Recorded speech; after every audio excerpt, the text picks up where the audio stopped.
I think what it comes down to basically is that I really hate to see waste. And that's not just waste of my stuff, but waste of other people's stuff as well, their resources, their knowledge.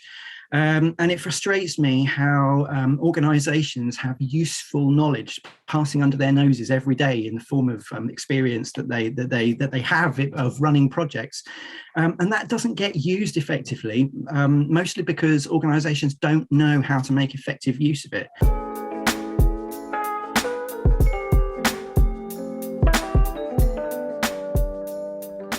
Hi everybody, I'd like to welcome Ken Burrell to the channel. Hello. Ken is the writer of Learning Lessons from Projects, an excellent project management lessons learned book, highly recommended. Go and have a look at my previous review on that one. I can't say enough compliments about this book.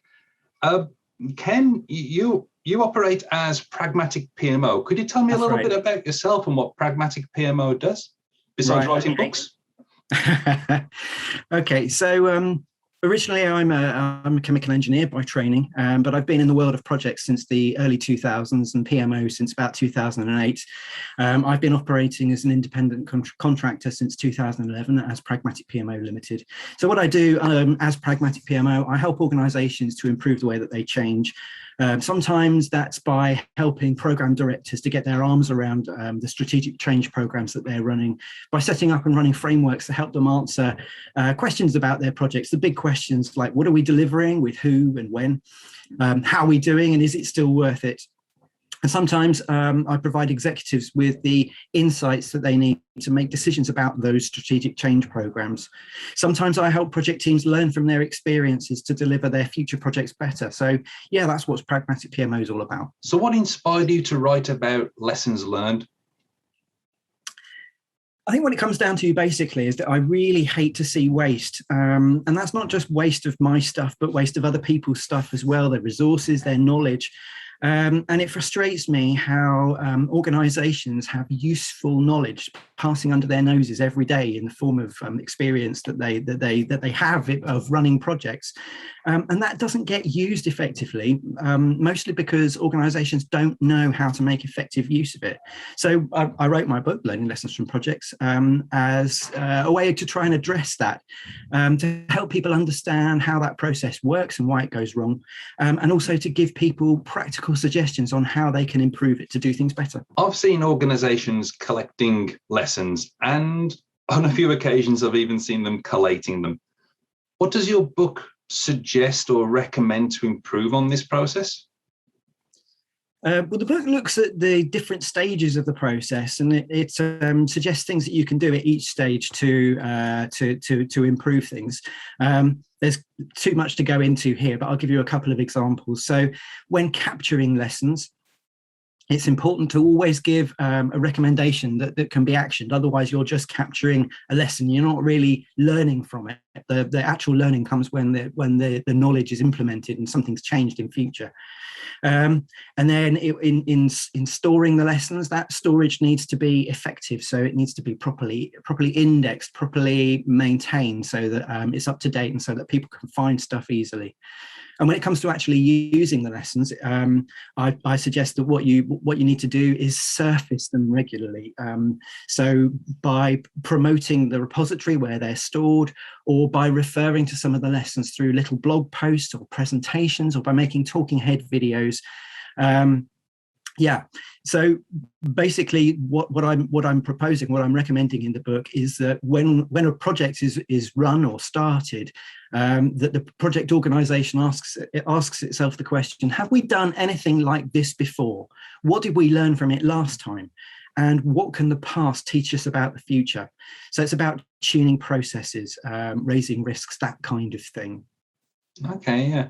I mean, one of the things that interested me most about the framework was your suggestion on having time for reflection. Mm-hmm. And I, to be honest with you, that was very insightful, because you need the reflection in order to fully understand your experience.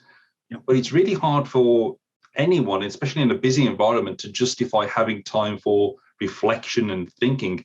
How should a project manager try to approach that and try to fit time for reflection into their schedule? Yeah, it is a tricky one. I think it's about prioritizing what you want to do. I think one of the most useful techniques probably for that is to set aside time, to ring fence it. If you value an activity, then you need to protect it, and one way to do that is to actually schedule it like a meeting in your diary. So if you, for example, set up a recurring meeting for the last half hour every Friday, and you call it something like "What have we learned this week?" You can make that a private meeting in your diary so that people don't see it. They just see that you're busy, and hopefully they don't book a slot over that time. But it acts as a prompt for you. It will come up on your phone or your desktop calendar or whatever, and it will say, "What have we learned this week?" And you can use that time to sit down and have a proper reflection on what's gone on, what you can take from it, and what you can learn from it. And if you're in the kind of culture that's got the kind of organization that has the right kind of culture, you could maybe invite some of your colleagues to that meeting slot. And you don't necessarily have to have a meeting on a Zoom call or in a meeting room or anything like that. So it doesn't have to be an actual meeting, but hopefully that would prompt people to take a little bit of time to reflect on what's been going on and what they can learn from it, how they can improve things as a result. Yeah, I mean, I know it's a little bit off topic, but you've provided a clue here to something that I think project managers and professionals generally need to consider, which is having time to think, because we tend to bounce from meeting to meeting to activity.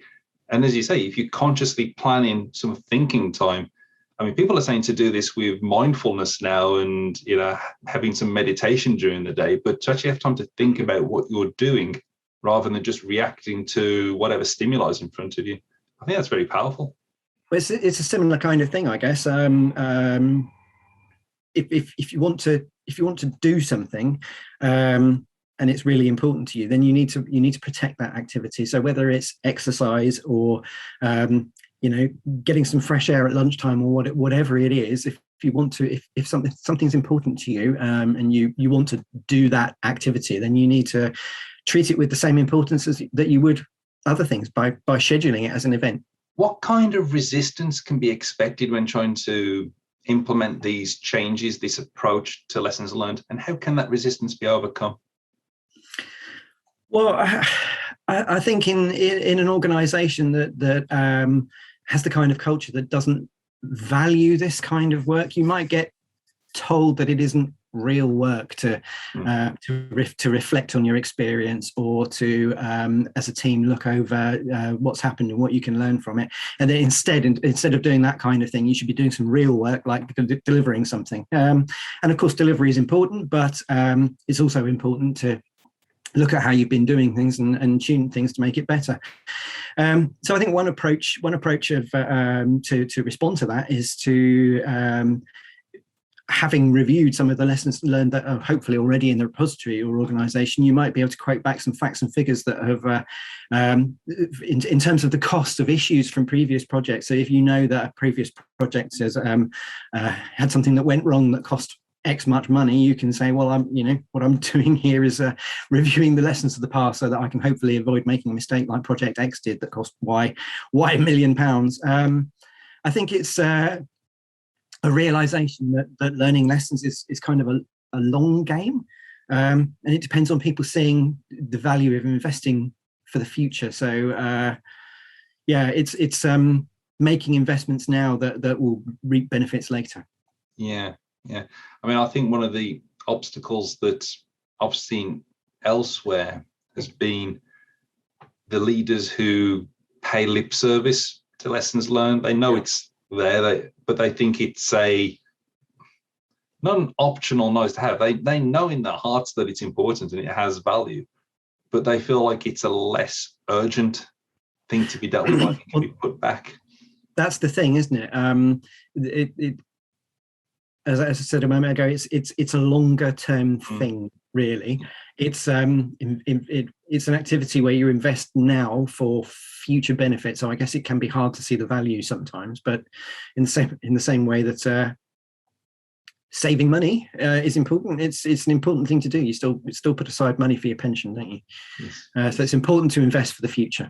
Are there any high value lessons that are just typically overlooked by project managers, in your opinion? Yeah, I think the very nature of the way that lessons learned is often done, in the sense of writing things down and creating reports and that kind of stuff, means that it tends to focus on explicit information. So that's explicit knowledge, rather. That's the kind of knowledge that's easy to document and describe in terms of processes, diagrams, and all that kind of stuff. And as a result, the focus on tacit information, so that's the kind of soft knowledge that lives in people's heads, that is often not captured. Reason being, because that kind of information is context specific, it's personal, it's difficult to communicate and document. So that's stuff like personal insights, how-tos, gotchas, all that kind of stuff. So those kinds of things are more suitable to being passed on by personal conversations, stories, direct observation, so sitting next to someone and watching them do the job, experience, and they're best transferred from one person to another in the context of sort of trusting relationships. So you can get over that kind of thing by having real face-to-face conversations. So rather than just reading about the lesson in a log, go and speak to that project manager and find out the real details and the honest truth of what happened.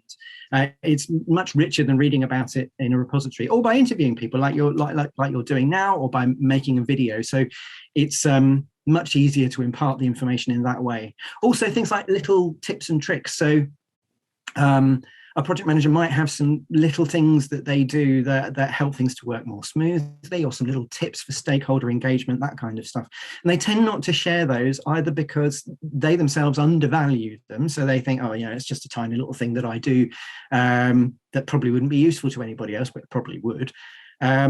Or they value it so much that they want to retain it and hold on to it. They see it as part of their own intellectual property, almost, and something that makes them stand out, differentiates them in the job market. So they're reluctant to share that kind of thing. And also stuff that they did wrong. So if there's something that they've done wrong in a project that caused them a lot of grief, then perhaps they tend not to share that stuff so much out of embarrassment, that sort of admitting what they did wrong. But that can be some of the most powerful kind of lessons to share. And that's why I created my video series, Scary Scars Shared. So if you could go and have a look at that, that's full of project managers sharing their most hair-raising, toe-curling experiences. And there's a lot of useful stuff in there. I collated a lessons learned library once for a bank, for a retail bank. And I did it over the Christmas period. I was the only person in the building. It was like the scenes from The Shining, where they're in the Overlook Hotel all by themselves. I was having that experience where it was just me and all of these lessons, thousands of lessons that I had to collate into a single database. And that was fine. That's how I wanted to spend my Christmas. But one of the things I noticed whilst I was doing this, one of the projects had about 20 lessons that were all, in a way, blaming an individual, as one consistent individual, for apparently so many things that went wrong. Is there a better way to do this that doesn't come across as though you're being spiteful or really got an axe to grind? Is there a better way to do that? Yeah, I think that it can be tempting. And a lessons learned review can be seen sometimes as an opportunity to have a whinge about another team or another group or an individual. But I don't think that's really helpful. I don't think when you're approaching a lessons learned activity, I think it's important to set aside blame. I don't think anybody comes into work with the intention of doing a bad job. I think that generally speaking, people try and do their best. And I think that you kind of have to start with the assumption that people are doing the best they can, given the information they have available to them at the time, the tools that they have at the time, and effectively give them the benefit of the doubt. If you think that you're going to go into a lessons learned review and you know that the team that's doing the review is likely to have a good old whinge about a person or team, then probably the best thing to do is invite that person or team to participate in the review itself, because they're less likely to be vindictive, shall we say, to that person's face. And if that person or team is involved in the review, they may have very good reasons for doing things the way that they did. There may be contextual reasons. They may be incentivized to behave in a particular way that's not visible to the team doing the review. And if they're involved in the review, then those reasons can come out. And if they're involved in developing solutions, you can talk through with that person, with that team, what happened, the impact that it had, and together, working with them, come up with a way of doing things that will work better for both parties in the future. So I would say the way to get around a lessons learned review turning into a whinge fest about team A or B is to involve team A or B in the process and actually work with them rather than against them. Yeah, that's good advice. It's good advice. I think sometimes that when we do all these reports and filling forms and all the other kind of communications, we're so focused on what we want to say, we don't actually think about how it's read as well. And in that case, I started off thinking, oh, this team was let down by this person. 20 times of that, though, and I'd lost sympathy for the people writing that. And right, maybe they were the problem as well, because they were so quick to point the blame. Well, yes. So if they had, instead of sitting in a room and having a good old whine about them, if they'd invited them into the process, then they could have. And I bet that all those lessons that came out of that review were aimed at that person there, the one who was the problem doing something. Yeah. Which of course they probably won't. Whereas if they'd been involved in the process and really worked together to understand what went wrong, why it went wrong, and what impact that had on the business or the project, then they would see the value in coming up with a solution, and they'd be able to work together with the two teams work together to come up with something that's workable, practical, to do it better in the future. Yeah. Keeping in mind your suggestion just to have the person in the room for lessons learned, how would you deal with giving feedback about poor performance from somebody perhaps who is a senior manager, and perhaps it would be a little bit risky to call them out, especially publicly and especially documented? Yeah, that's a tricky one. I think there's a few things to think about here. I think there's a factor about the culture of the organization. So it should be possible to provide feedback, and it should be possible to voice unpalatable truths. If it's not possible, that says a lot about the culture of the organization, I think. Now, that's a difficult thing to tackle, and it's not something that individuals can tackle from a low vantage point, shall we say. However, I think it's important to speak up when the emperor has no clothes. Otherwise, this whole pantomime of everything being fine when it's not carries on and on and on, and nothing ever changes, nothing ever improves. So I would say it's important to be brave, but if you're going to be brave and produce a piece of feedback like that, it's important to do it in a constructive, unemotional, factual kind of way. So you need to make an observation about something that's happened, and properly investigate what the cause of that was. So to diagnose the problem and to propose a solution without laying blame on anyone. As I said earlier, nobody turns up to work wanting to do a bad job. Well, I don't think they do anyway. And if you can be constructive and unemotional and supportive, pragmatic, then you should be able to get that done without the person taking offence, or it being a career suicide move. And again, involve that person in the process. It may be that if you start looking into a problem, they will see. They'll see what they've done wrong, and hold their hands up. I mean, I've been in situations in reviews where that's happened. And one technique that I would recommend for making it safer to provide that kind of feedback is to make at least part of the process anonymous. So before you have a workshop, you can do a survey, for example, and people can contribute pieces of feedback, and it won't be known who did that.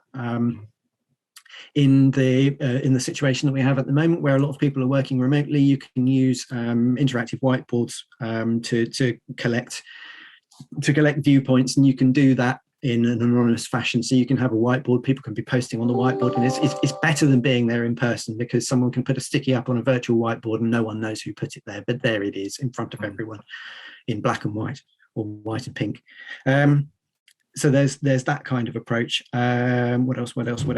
If in a face-to-face meeting, there are techniques for getting feedback without it being obvious where it came from, and I talk more about those in the book. But there are techniques with stickies and whiteboards, and dividing people into groups and having them move around so that it's not necessarily immediately obvious where a piece of feedback came from. And I think, coming back to the culture, if the culture of the organization you're working in really is so toxic that you'll be victimized for trying to make a constructive suggestion as to how to do things better, then perhaps you want to think quite carefully about whether you still want to be in that organization. I mean, that's a hard thing to do, but is it really the best place for you? So I really enjoyed reading your book, and there was one thing that just kept popping into my mind towards the end of it. When are you writing the next one? Well, unlike a novel, I'm not sure that there's other things that the hero of this piece can go on and do. I would like to write another book. There are no plans for a lessons learned sequel, although I have learned some stuff since writing it. So there may well be a second edition where I go back and update some of the things. But I would like to write something else. It's a hell of a lot of effort. So I think maybe the next one might be a collaboration between me and a trusted colleague or friend. But no immediate plans, I'm afraid. Well, I'll look forward to seeing that collaboration instead then. So Ken, besides your book, which can be found at any good bookstore, especially Amazon, yeah. Where else can you be found? Okay, I'm fairly active on LinkedIn. So if you search LinkedIn for Pragmatic PMO, I have a YouTube channel. Again, search for Pragmatic PMO. And in the YouTube channel, you'll see as a series my Scary Scars Shared series, which is project managers sharing in around 10 minutes their most hair-raising, toe-curling project management experiences, where you can learn what they did wrong and what they learned from it without having to make those mistakes yourself. That sounds good. Anyway, well, thank you ever so much for coming onto the channel and giving us your time. And everybody, I recommend you do follow Ken on all of the sources he's just mentioned. His content is wonderful. And definitely go and get that book from Amazon. From Amazon. Thank you. Take care, Ken. Thank you very much. Bye.